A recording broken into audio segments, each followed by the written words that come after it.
Hello and welcome to Volume 3 of the Princeton Review's Word Smart Vocabulary Building Program. In the next hour, we're going to cover over 50 words that are among the most important, useful, and powerful in common usage today. Each group of words is broken into complementary halves. For example, the first is called true or false. That group has two parts to it, so we'll examine each half individually. First true, then false. Then, when both halves have been covered, we'll review the group as a whole and mix things up a bit. Let's start with the true words, all of which express some rough notion of truth. First up is axiom. An axiom is any self-evident rule or truth. It often takes the form of a widely accepted saying. Everything that is living must one day die is an axiom. The reason being, one can't really argue the truth of that statement. An axiom is also a geometry rule that doesn't have to be proven because its truth is accepted as obvious, self-evident, or unprovable. The rich get richer is an axiom. It is unquestionable. It's axiomatic. Connected closely to its root word define, definitive means conclusive, providing the last word. The army, for example, completely wiped out the invaders. Its victory was definitive. Walter wrote the definitive biography of Keats. Nothing more could have been added by another book. Furthermore, no one could find anything to object to in Cindy's definitive explanation of how the meteorite had gotten into the bathtub.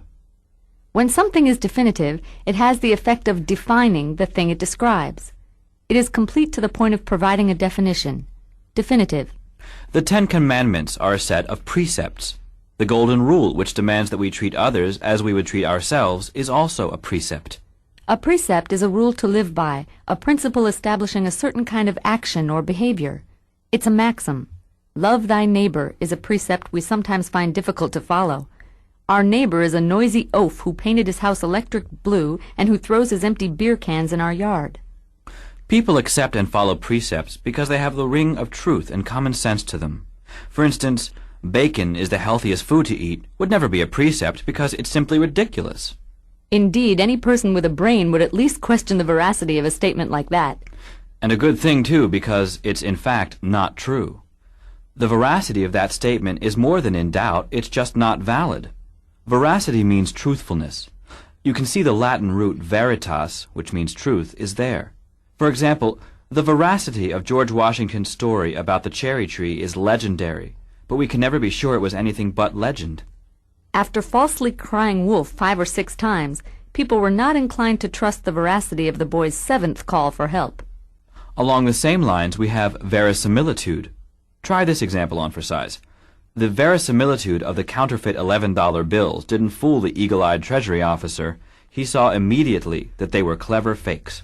A great combination of easily recognizable roots. Verisimilitude means similarity to reality, appearance of truth, looking like the real thing. Veri, of course, means true or real, while simile, as in similar, means like, and tude provides for being, or the state of. Put them all together, and you get the state of being like the truth. The Godfather movies are renowned for their verisimilitude. The filmmakers went to extraordinary lengths to recreate life in turn-of-the-century New York and Italy. No details were left out or ignored. Verisimilitude.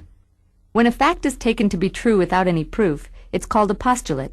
A postulate is taken to be true, not necessarily because it is, but because it is convenient to take it as such. We might be able to prove a postulate if we had the time, but not now. A theorem is something that is proven using postulates. What's more, postulate can be used as a verb, too, only it's pronounced postulate. Sherlock Holmes rarely postulated things, waiting for evidence before he made up his mind. When you postulate something, you present an idea as true. Christopher Columbus postulated that the world was round. He was right, and his courage was even more extraordinary given the putative notions of the day.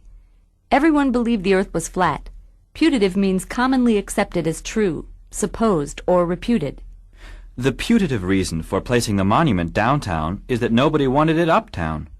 When you use the word putative, you emphasized that the reason was only supposed, not proven. This is the key to putative. Even though everyone supposed the world was flat, it turned out not to be the case. Columbus's premise was that the world was round, and he concluded that if one kept sailing, one would eventually end up where one started. He based his conclusion on the premise that the world was round. A premise is an assumption that is used as the basis for a conclusion. In deciding to eat all the ice cream in the freezer, my premise was that if I didn't do it, you would. Also, on the premise that 2 wrongs make a right, I hit him 3 times. Now let's quickly review the words from the true section of true or false. Here they are. Axiom. A self-evident rule or truth. Definitive. Conclusive, providing the last word. Precept. A rule to live by. A principle establishing behavior. Veracity. Truthfulness. Verisimilitude. The appearance of truth, similarity to reality. Postulate. Something accepted as true without proof. Putative. Commonly accepted, supposed, or reputed. Premise. An assumption or basis for a conclusion. And now it's time to meet a character who will use these words in the proper context.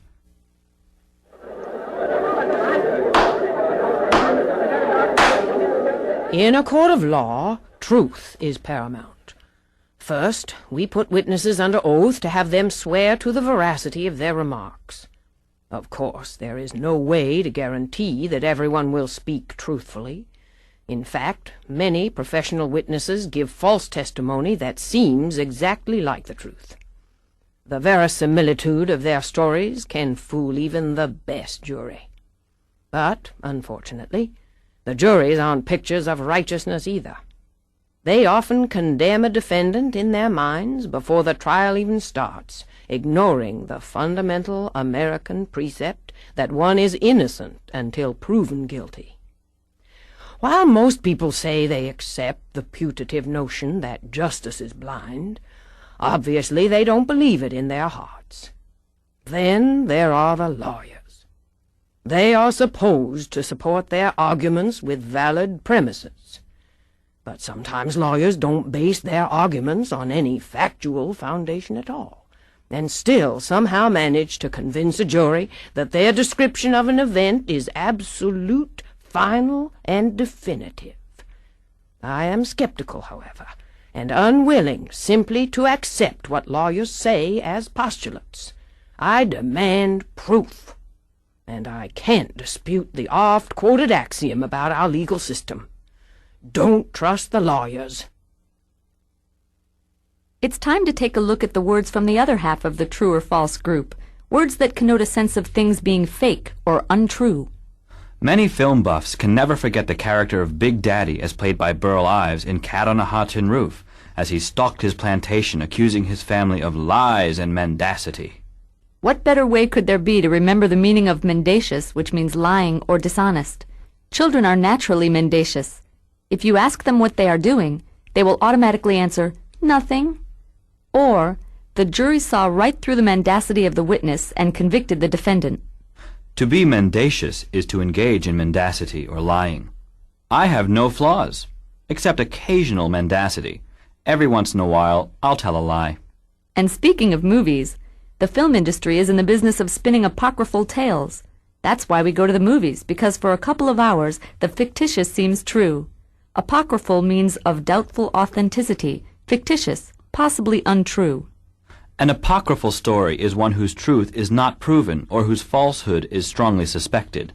Like apocalypse, this word has a religious origin. The Apocrypha are a number of extra books of the Old Testament that the Protestants and the Jews don't include in their Bibles because they don't think they're authentic.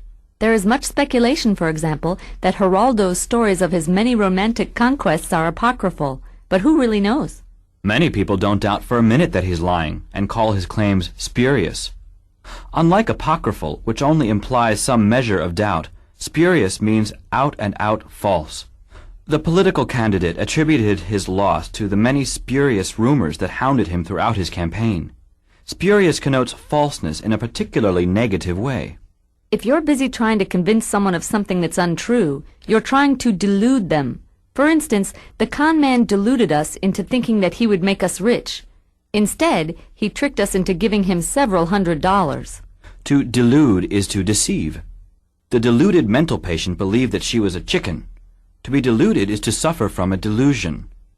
That he was a great novelist was the delusion of the English teacher who could scarcely write 2 complete sentences in a row. Nevertheless, he held the delusion that he was a great novelist. Bert, the well-known jerk, suffered the delusion that he was a very great man. His unpleasant behavior, however, belied his impression of himself. To belie is to give a false impression of, to contradict. Here's another example. Melvin's smile belied the grief he was feeling. Despite his happy expression, he was terribly sad inside. Or, the messy appearance of the banquet table belied the huge effort that had gone into setting it up. A word that is sometimes confused with belie is betray. Let's look at the first example we just used again. Melvin was smiling, but a small tear in one of his eyes betrayed the grief he was feeling. His smile, however, belied his grief. That is, his smile gave a false impression. Don't confuse the two. Here's another. The fact that the groom kept his fingers crossed during the wedding ceremony betrayed his true feelings about his bride. The loving look he gave her belied his true feelings. One cannot ignore the possibility that the groom was being duplicitous. Duplicity is the act of being two-faced, double-dealing, and deceiving. Dave, in his duplicity, told us he wasn't going to rob the bank, and then he went right out and robbed it. Liars, like Dave, engage in duplicity all the time. They say one thing and do another. The duplicitous salesman, for example, sold me the stuffed moose, but it turned out to be a stuffed cow. When something looks fake, even though it is supposed to look real, it is contrived. Sam's acting, for instance, was contrived. No one in the audience believed his character or enjoyed his performance. Contrived means artificial or labored. The artist was widely admired for her originality, but her painting seemed contrived to me. And no one laughed at Dickey's contrived attempt at humor. His jokes were forced and not very funny. And last but not least, we give you artifice. The Trojan horse, for example, was an artifice designed to fool the Greeks. An artifice is a clever trick. Artifice also means cunning or guile. Mrs. Baker had to resort to artifice to get her children to bathe. She told them that the bathtub was filled with sugar syrup and that they could drink it if they climbed in. As you can probably see by examining their roots, artifice and artificial are related words. All right, that's that.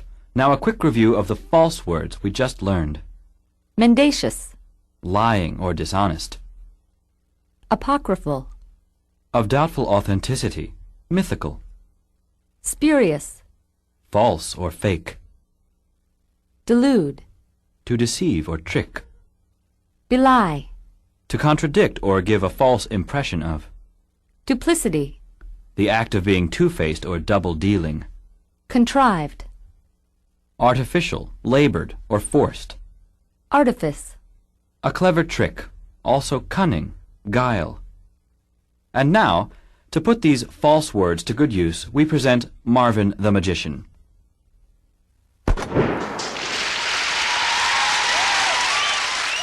As an illusionist, it's my job to fool my audience, to delude them into believing that what should be impossible is, in fact, real. Some people object to this trickery. They think of it as lying. But that's what magic is. Clever tricks are my trade, and artifice is my art.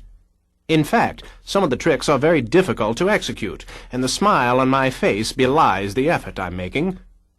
Now, it is true that many critics don't like my work. Some say my tricks are too forced and contrived. Others say that I have stolen my greatest tricks from other master magicians. Such accusations are false, mean-spirited, and outright spurious, and I deny them completely. This profession is full of lying and mendacious types who thrive on the downfall of others. I would never double-cross any of my colleagues. I am incapable of such duplicitous behavior. If anything, it's other magicians who steal. From me. Those cheats will stop at nothing. They've even been spreading this bizarre myth, this apocryphal story about my having died during an underwater coffin escape attempt last June. And now we mix up all the words from both halves of the group true or false. First, we'll simply name a word and give you time to think of the definition. After the pause, a concise definition will follow, along with another example. Here then are all the words from the true or false group. Putative. Putative means commonly accepted, supposed, or reputed. The putative makeup of the moon was green cheese. Mendacious. Mendacious means lying and dishonest. The mendacious athlete swore that he had used no steroids, even though he ran a mile in under 30 seconds. Artifice. An artifice is a clever trick and also means cunning. Orson Welles, even as a youngster, was a master of cinematic artifice. Veracity. Veracity means truthfulness. Lie detector tests are designed to test the veracity of the test taker's remarks. Axiom. An axiom is a self-evident truth or widely accepted saying. Do unto others as you would have them do unto you, otherwise known as the Golden Rule, is an axiom. Duplicity. Duplicity means double-crossing, underhanded, and deceitful. My duplicitous friend swore she wasn't interested in my boyfriend, but then went out with him last night. My boyfriend was guilty of duplicity too. Verisimilitude. Verisimilitude means similarity to reality, appearance of truth, or simply looking like the real thing. I painted my walls to look like marble and was amazed by their verisimilitude. It actually looked like marble. Definitive. Definitive means conclusive or providing the final word. Ian's model of the DNA molecule was definitive. It could not possibly have been improved upon. Apocryphal. Apocryphal means of dubious authenticity, possibly untrue or mythical. The much-touted rivalry between Betty Davis and Joan Crawford has been described by many as apocryphal. They may have been the best of friends. Delude. To delude means to deceive, to convince someone that something false is actually true. The evil accountant deluded the old woman into believing that she owed no taxes. Her jail cell in federal prison proves otherwise. Postulate. A postulate is something that is accepted as true without the need for proof. They usually support larger arguments. For example, that the sun rises in the east and sets in the west is a postulate that may have helped prove that the world is round. Spurious. Something spurious is definitely false. Reports that the Academy Award-winning actress was also an accomplished porn star were decried as spurious by her press representative. Precept. A precept is a simple rule or maxim. The only things you can depend upon are death and taxes is a commonly accepted precept. Contrived. Something contrived is forced and artificial at the same time. The plots of many sequels are heavily contrived. They aren't supposed to seem plausible. They're just pulled together to give the stars a chance to appear on screen again. Premise. A premise is an assumption or the basis for a conclusion. The fact that I burned my hand when I touched the door was the premise by which I concluded that there was a fire in the hallway. Belie. To belie something is to contradict it or to prove it false. The calm weather belied the fury of the coming hurricane. And that marks the end of the true or false group of words. Be sure to take a look at the word spellings on the enclosed insert card. Getting a feel for how the words look written out can be a big help in memorizing their meanings. And now, without further delay, we bring you more words, more definitions, and more craftily written examples. Let's begin. Our next group is called From the Sublime to the Ridiculous. We'll be discussing words that describe things that are near perfect as well as things that are far from perfect, maybe even downright strange. Let's start at the very beginning and cover the sublime words first. As a matter of fact, let's let sublime be the first word. This one we reserve for use only when describing things that are so wonderful they go beyond all average standards of descriptions. After winning $70 million in the lottery and quitting our jobs as sewer workers, our happiness was sublime. Sublime means awe-inspiring, extremely high, lofty, and majestic. Consummate means perfect, complete, or supreme. A consummate pianist is an extremely good one.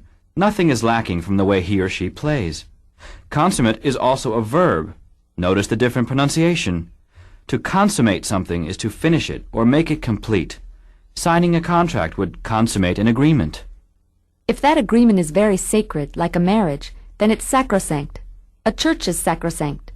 Sacrosanct is also used loosely and often ironically outside of religion. For instance, Mr. Peter's lunchtime trip to his neighborhood bar was sacrosanct. He would no sooner skip it than he would skip his mother's funeral. Some people think that the Corvette is the apotheosis of American car making. They think it is the ideal. Apotheosis means the perfect or divine example of something. Jeffrey is unbearable to be with. He thinks he's the apotheosis of masculinity. Well, maybe he is.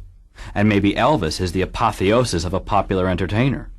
Actually, there's no doubt about it. He is the apotheosis of all that is great about rock and roll. Indeed he is. He holds the singular distinction of being a popular performer with several churches devoted to him.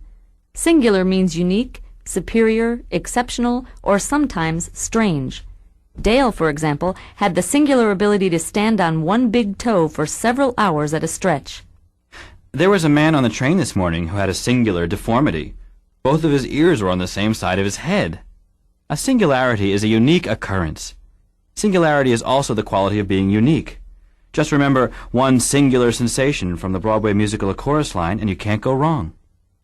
Profound means deep. Deep in a variety of ways. Profound understanding is deep understanding, like Einstein's understanding of physics. To say something is profound is to say that it's deeply intelligent or discerning. Profound dislike is deep dislike. The noun of profound is profundity.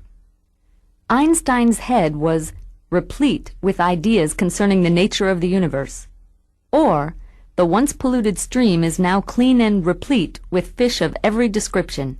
Replete means completely filled, abounding. Another example. The groom ate all 9 courses at the wedding banquet.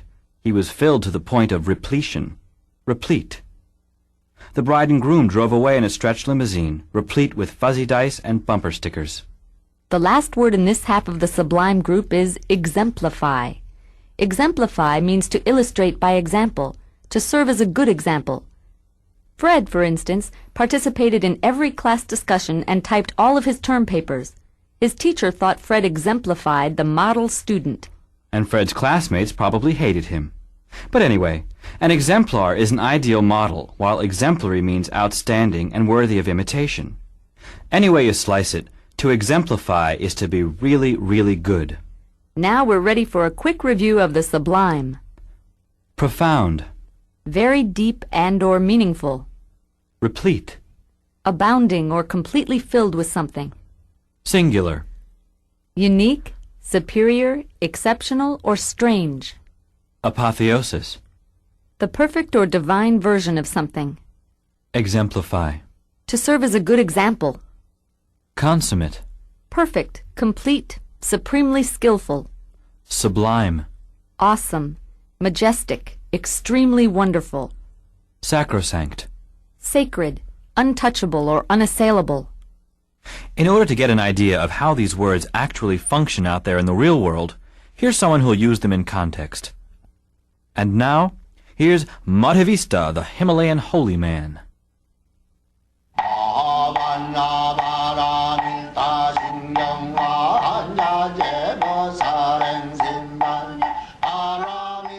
Greetings and peace. I help people realize their eternal connections to the earth and sky, and show them how to achieve a deep, lasting, truly profound sense of serenity.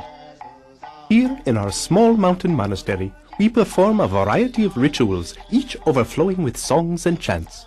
The rituals are replete with the ancient words and music that bring us closer to oneness. The feeling of oneness is like no other. It is unique, strange, truly singular. It was my former master who taught me to achieve this special state. He was a perfect, enlightened one, the apotheosis of a Himalayan holy man. More than any other teacher I've had, I modeled myself after him, for he exemplified all that is good about our beliefs.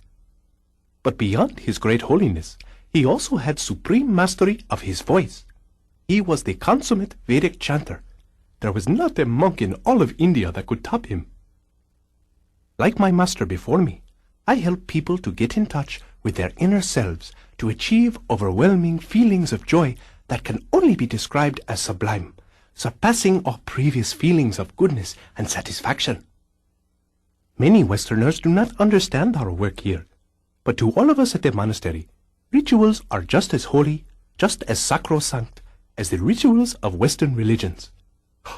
I must go meditate now. Shanti. And now it's on to the ridiculous half of our group. This is a wide-ranging group of words that mean dull, poorly made, absurd, wrong, or bizarre. Let's start with gratuitous. We'll begin with an example. The scathing review of the movie contained several gratuitous remarks about the sex life of the director. Gratuitous means uncalled for, unjustified, unprovoked, and freely given out. Their attack against us was gratuitous. We had never done anything to offend them. Gratuitous is often misunderstood because it is confused with gratuity, which means a tip, like the one you leave in a restaurant. It's a nice thing. Gratuitous, however, is not a nice word. When things don't go according to plan or where you wanted them to go, they can be said to have gone awry. For example, the hunter's bullet went awry. Instead of hitting the helpless deer, it hit another hunter. Awry means both off course and twisted to one side. When we couldn't find a restaurant, our dinner plans went awry. And as if that weren't enough, the old man's hat was awry. It had dipped in front of his left eye. Things went awry for the novelist whose new book was called Inane by the critics. It was particularly hurtful since he had a reputation for writing profound and relevant books. Inane means silly and senseless. Right. Your plan to make an indoor swimming pool by flooding your basement was inane. Or Mel made a few inane comments about the importance of chewing only on the left side of one's mouth. Then he passed out. Something that is inane is an inanity. And no, filling the basement was a fine idea. It's just that it was an anomaly, and no one knew how to deal with it. An anomaly is an irregularity, an exception to the rule. For example, a snowy winter day is not an anomaly, but a snowy day in July is. What's more, a house without a roof is an anomaly, a cold and wet anomaly. Or a tiger with no stripes is an anomaly, and a stripeless tiger is called anomalous. That's the adjective form. That's right. Something irregular or not normal is anomalous, like an anomaly. And just think about life in a roofless house. Things would probably quickly degenerate, which means to break down, deteriorate, or get worse. Or, the discussion quickly degenerated into an argument. Or try this. Over the years, the nice old neighborhood had degenerated into a terrible slum. Also, the fans' behavior degenerated as the game went on. This word can also be used in noun form. True. A person whose behavior has degenerated can be called a degenerate. Notice the pronunciation is different. It can even be an adjective, as in, the flasher's behavior is degenerate. Whatever the form, the word essentially means the same thing. Here's a good word, banal. Listen to this. The dinner conversation was so banal that Amanda fell asleep in her dessert dish. It means really unoriginal or very ordinary. A banal statement is boring, trite, and uncreative. It is, in a word, a banality. What made Amanda fall asleep was the banality of the dinner conversation. It was incredibly dull. Banal. Knowing Amanda, however, it's no surprise she was bored. She herself has so many idiosyncrasies, only the most bizarre things keep her interested. An idiosyncrasy is a unique peculiarity. Eating green beans drenched in ketchup is one of her many idiosyncrasies. The doctor's interest was aroused by an idiosyncrasy in Bill's skull. There seemed to be a coin slot in the back of his head. Bill is idiosyncratic. So is Tara's driving. She seems to prefer the sidewalk to the street. Any strange behavior that characterizes someone or something is an idiosyncrasy. And finally, we give you a word that means romantic or idealistic to a foolish degree. Here it is in a sentence. For many years, Mr. Morris led a quixotic effort to repeal the federal income tax. The word quixotic is derived from the name Don Quixote, the main character in Cervantes' classic 17th century novel. His romantic idealism almost invariably got him into trouble. His habit of fighting windmills exemplified his quixotic ideals. To be quixotic is to be as foolish or impractical as Don Quixote in pursuing an ideal. Another example. The political organization had once been a powerful force in Washington, but its membership had dwindled as its causes became more and more quixotic. I think it's time for a quick review. Okay. We'll cover just the ridiculous words. I'll start. Here's anomaly. An abnormality, an aberration or irregularity. Quixotic. Romantic or idealistic to a foolish degree. Awry. Off course or twisted to one side. Banal. Unoriginal or ordinary. Degenerate. To break down or deteriorate. Inane. Silly or senseless. Idiosyncrasy. A peculiarity or eccentricity. Gratuitous. Unprovoked, unsolicited, uncalled for, and freely given. Good. Now it's time to introduce you to an eccentric abstract expressionist artist so you can hear these words in action. Without further ado, then, here is Irena Kuvobi. I am not normal. I am not like anyone or anything else. I am an anomaly even among artists. In my art I reject everything that's ever been done before.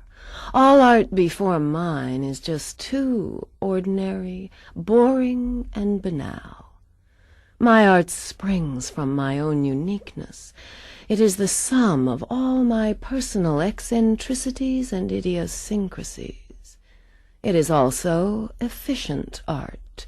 Nothing is extra or uncalled for, because I loathe gratuitous frills and excess. In my effort to avoid creating senseless, silly, or otherwise inane works of art, I am always reaching for the impossible. My current effort to wrap the Empire State Building in a golden sheath of latex has been called overambitious, impractical, and even quixotic by many skeptics, many who just don't understand my plans. I admit I am currently off course, and my plans have gone awry. If I can only keep the mediocrity hounds from entering my space, I can put things back on track again. I need time to stop this work from degenerating further, from falling apart completely. More funding would help. Now, of course, it's time to put all the words from our group, from the sublime to the ridiculous, together and give them a final run-through. Remember to fill in the definition in the pause that follows each word. Ready? Avanti. Sacrosanct. Sacrosanct means sacred, not to be changed.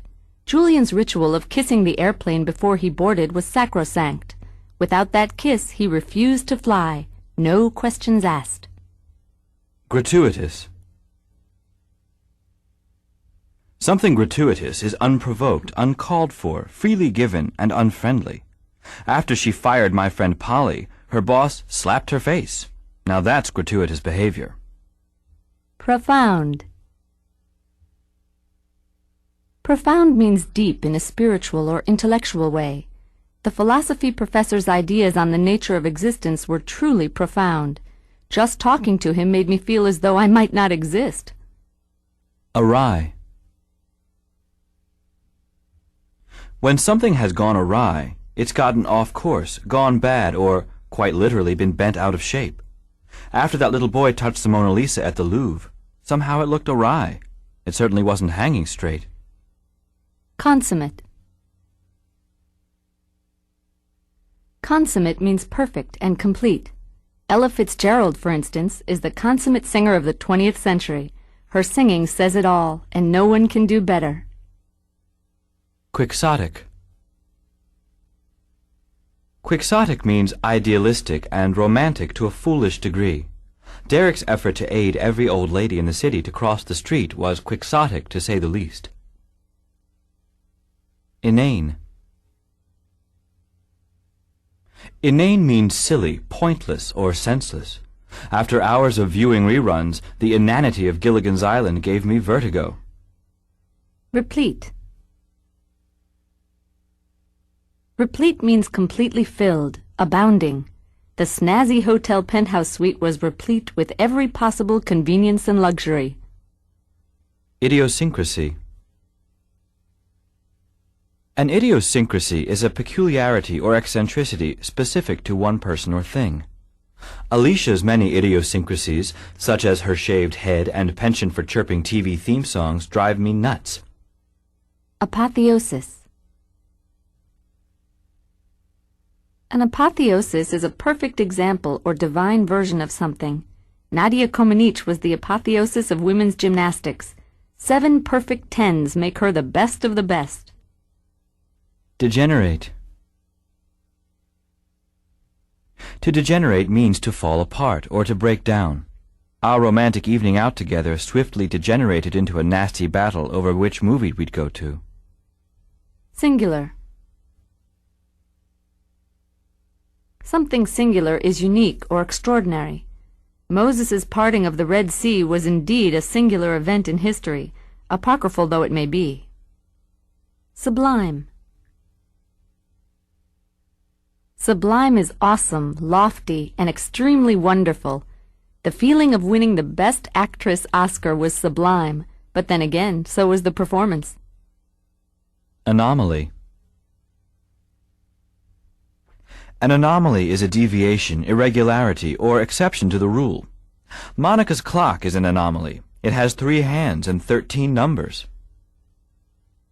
Banal. If a thing is banal, it's unoriginal, ordinary, and dull. Despite its immense popularity, Dynasty was among the most banal television shows in history. Exemplify. To exemplify something is to serve as a good example of it. You, for example, exemplify brightness, alacrity, and eagerness to do the right thing. Why, thank you, that's very kind. You too are fun to work with. But more on that later. At this point, we've come to the end of the whole word group. We've completed from the sublime to the ridiculous. Let's move on to something old, something new. I was wondering when we were going to get to this one. We'll be covering words, clearly enough, which describe old and new things. It's just that simple. So let's get started. Something new. Don't confuse this first word with its other meaning, a work of fiction. Novel can also mean new and original. Ray, for instance, had a novel approach to homework. He just didn't do it. Ray failed geometry as a result of this novelty. If I may be permitted to pun, there was nothing novel about the author's latest novel. The characters were old and the plot borrowed. It's the idea of originality that really sets the word novel apart from a word like new. Something novel is more than just new. It's clever and original. Kind of like some of Shakespeare's plays. Can it come as any surprise that Shakespeare wrote so many great plays since he lived during the most fertile and exciting period in history? You mean the Renaissance? Yes. And as a matter of fact, that's the next word. When something is nascent, it's being born. Anyone familiar with French or Spanish will know that word. Add the prefix re, and you get Renaissance, or a period of rebirth. When you use a capital R in your use of the word Renaissance, you're talking about the great blossoming of art, literature, science, and culture that transformed Europe between the 14th and 17th centuries. The word is often used, however, without a capital R in connection with lesser rebirths. For example, the declining neighborhood underwent a renaissance when a group of investors bought several crumbling tenements and turned them into attractive apartment buildings. Or, the small college's football team endured many losing seasons, but underwent a dramatic renaissance when the new coach recruited 6 300-pound freshmen. When you want to bring up a new subject for discussion, especially a delicate one, you broach it. Henrietta was proud of her new dress, so no one knew how to broach the subject with her of how silly grandmothers look in leather. Not to mention how hard it was to broach the subject of how tasteless her plastic brooch looked stuck in her blue lapel. Yikes, that's one ugly outfit. Who but a crazy grandmother could beget such an ensemble and get away with it? Beget means to give birth to create. Also it can mean to lead to and to cause. Those who lie should be creative and have good memories, since one lie often begets another lie which begets another. Also, those familiar with the early chapters of the Old Testament will remember how so-and-so begot so-and-so who begot so-and-so, and so on and so on. Another word that has a meaning similar to beget is spawn. We often hear about how salmon swim upstream in order to spawn. Well, there's really no mystery about what they're doing up there, is there? Spawn means to produce a large number, to bring forth. One need not refer only to biological functions when using spawn. Take this example. A best-selling book or blockbuster movie will inevitably spawn dozens of imitators. Of course, after The Exorcist came out, not only did it spawn countless sequels and cheap imitations, but furthermore, people everywhere were convinced that demons had spawned inside their bodies. Who could forget? All those demons spawn running around during the late 70s and early 80s. Now, visionary is a little bit tough because it often gets used incorrectly. Literally, it means a dreamer, a person with impractical goals or ideas about the future. Very often it gets used to describe people who were ahead of their time or who did things which were very original and then became popular because of how valuable they were. But what you're saying is that it means impractical and dreamy, as in, my uncle was a visionary, not a businessman. He spent too much time tinkering with his anti-gravity generator and not enough time running his plumbing business. Exactly. Here's another. The candidate was a visionary. He had a lot of big ideas, but no realistic plan for putting them into practice. What's more, visionary can also be an adjective. For instance, a visionary proposal is an idealistic and usually impractical proposal. Well, I'll be sure to use visionary in the right way from now on. But in return, you have to learn how to use the word provident. But I already do know how. Listen, we were provident with our limited food supplies, knowing that the winter ahead would be long and cold. Provident is an adjective that describes people who prepare and provide for the future and are frugal. Well, it seems you do know how to use provident. Now it's my turn. The provident father had set aside money long ago for the college education of his children. Moreover, to be improvident is to fail to provide for the future. It was improvident of the grasshopper not to store any food for the winter, unlike his acquaintance, the provident ant. It could have been that the grasshopper simply planned to replenish his supply as the winter wore on. To replenish means to fill again, to resupply, and to restore. This is the last of the something new words, but here are a few more examples. The manager of the hardware store needed to replenish his stock. Quite a few of the shelves were empty. Or, the commanding general replenished his army with a trainload of food and other supplies. Here's one. After the big Thanksgiving meal, everyone felt replenished. The act of replenishing is a replenishment. The replenishment of our wood supply was our first thought after the big snowstorm. Now it's time for a quick review of the words we just learned. We'll give you the words again, followed by simple definitions of each. First up, Novel. novel means new and original. Renaissance. A renaissance is a rebirth or revitalization. Beget. To give birth to create, or to lead to. Spawn. To spawn is to produce in great numbers, to give rise to. Broach. To broach is to bring up a subject, usually a delicate one. Visionary. Impractically idealistic about the future, an idealist. Provident. Prepared for, providing for the future. Replenish. To fill again, to resupply, to restore. And now, we're going to introduce you to someone who can really make these words come to life. Here's the mayor of our fine city, Boyd Perry.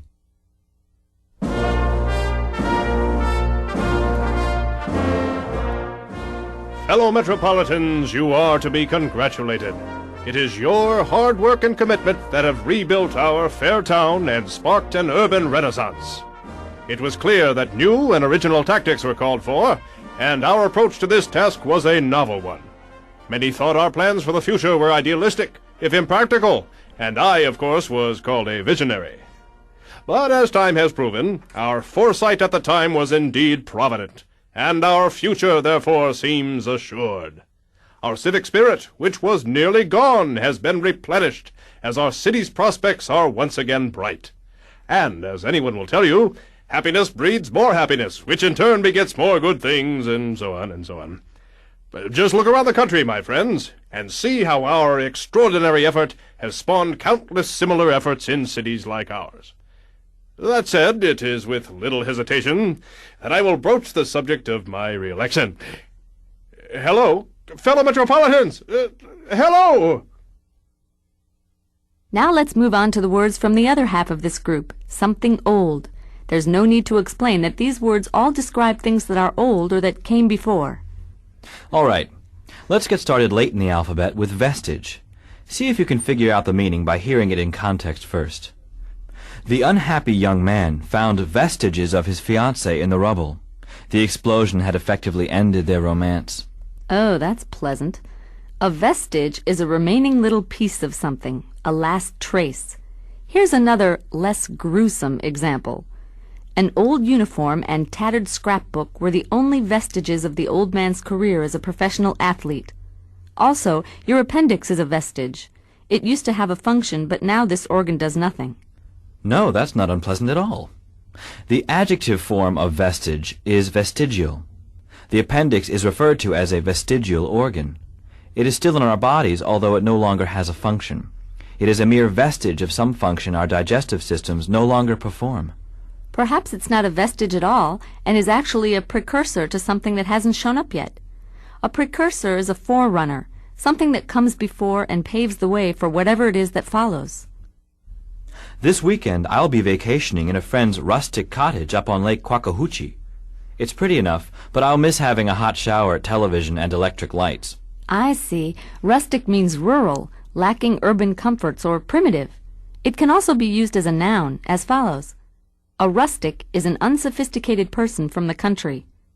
That rustic log cabin I'll be staying in was the antecedent to most of American residential architecture. The prefix ante, A-N-T-E, almost always means before, so it makes sense that the word antecedent means something that came before.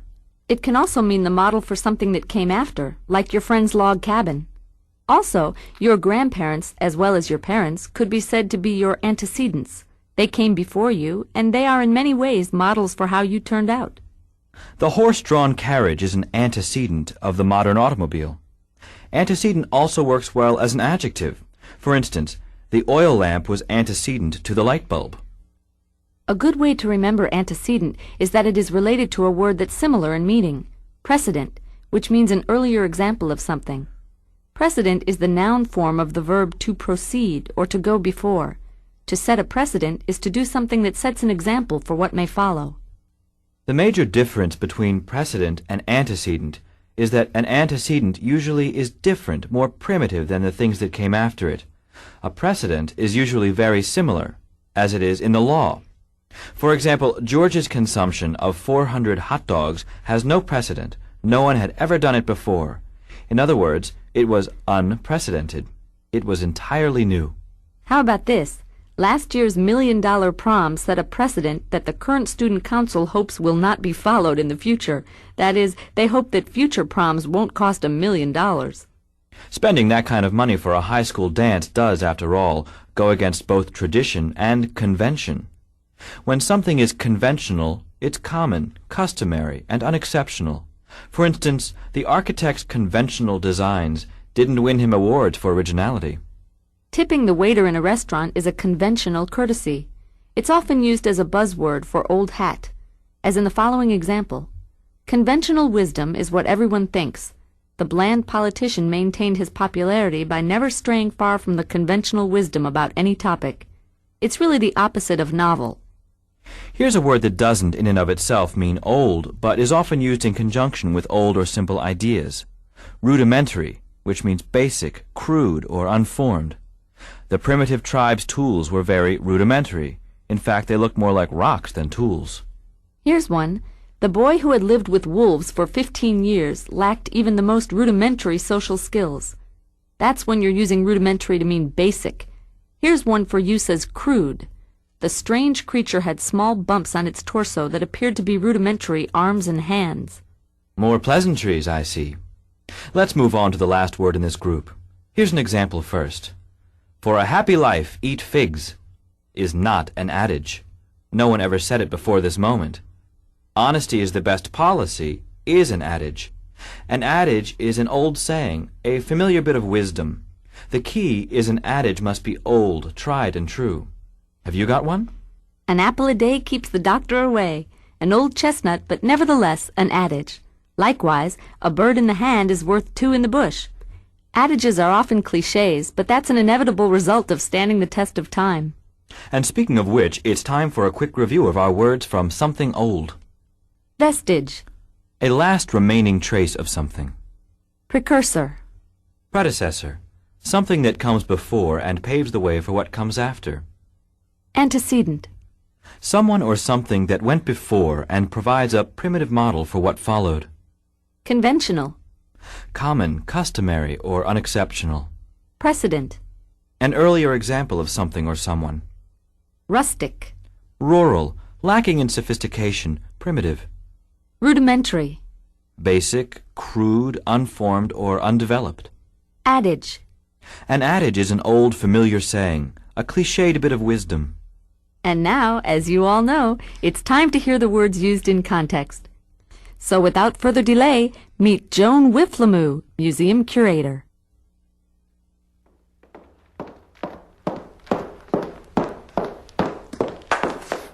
Yes, the recent theft of our prized antique mannequin has caused much anxiety. An ounce of prevention is worth a pound of cure is an old adage that should have been heeded. I have lobbied for better security, arguing that even the most basic, rudimentary alarm system would be an improvement over having nothing at all. At some point, the board of directors must realize that urban ills have encroached on our primitive, rustic little enclave here, and the museum demands more sophisticated care and maintenance. This sort of thing has happened before. There are, in fact, several precedents in our history. I tried to explain how the previous theft of our collection of ancient keyhole ornaments was surely a precursor to many thefts still to come. I mean, for God's sake, even the most common, traditional, conventional wisdom says, protect what we have left. After so many robberies, we're down to the last vestiges of what was once a large and important collection. This current theft is especially devastating because the mannequin is the oldest antecedent of all modern-day storefront mannequins. Such a loss. Such a shame. The time has come then to rally together all of the words from the group Something Old, Something New. We'll be following the same format we always have. Let's begin. Vestige. A vestige is a last trace. After the earthquake, the only vestiges of my home were the smoldering foundations. Renaissance. A renaissance is a rebirth or revitalization. My parents' remarriage marked the unlikely renaissance of my fractured family. Spawn. To spawn is to reproduce in large amounts. Frogs don't just give birth, they spawn thousands of offspring from a large nest of eggs. Rudimentary. Rudimentary means very basic, crude, or primitive. Calculus? I can't even grasp the most rudimentary concepts of basic mathematics. Novel. Something novel is new and original. Montague's five-wheeled bicycle was a novel but effective invention. Conventional. Conventional is common, unexceptional, or old hat. Mistress Formica's unimpressive approach to the dance of the tarantella was conventional, to say the least. Broach. To broach a subject is to bring it up. I was afraid to broach the issue of my moonlighting as a stripper, for I didn't want to anger my family. Adage. An adage is an old familiar saying that carries some amount of wisdom. That's the way the cookie crumbles is an example of a classic adage. Antecedent. An antecedent is anything that came before and provided the basic blueprint or model for that which came after. Ancient campfires were the antecedents of today's modern nuclear reactors. Beget. To beget is to bring forth, to lead to create. In cycles of family behavior, one generation's actions inevitably beget similar actions in the following generations. Rustic. Rustic means rural, primitive, lacking sophistication. Leland's New York apartment is surprisingly rustic. It has no electricity, no furniture, and water must be carried back from the nearby fire hydrant. Provident. Provident means prepared for and providing for the future. Squirrels are notoriously provident rodents. They spend all of spring storing food for the winter. Precursor. A precursor is a forerunner, or anything that comes before and makes things ready for whatever comes next. The drip from the ceiling was only the precursor to the roof's caving in completely. Replenish. To replenish is to refill, restore, or to resupply. Anyone who finishes all the cookies has to replenish the cookie jar. Visionary. A visionary is someone with lofty, if impractical, ideals about the future and what it holds. Icarus was a visionary, for man did not achieve flight for thousands of years after his first, rather failed, attempt. Precedent. A precedent is an example of something that has come before. When the lawyer called for the death penalty, he cited several precedents in the law which called for the same sentence for a similar crime. And there we are. We've covered all the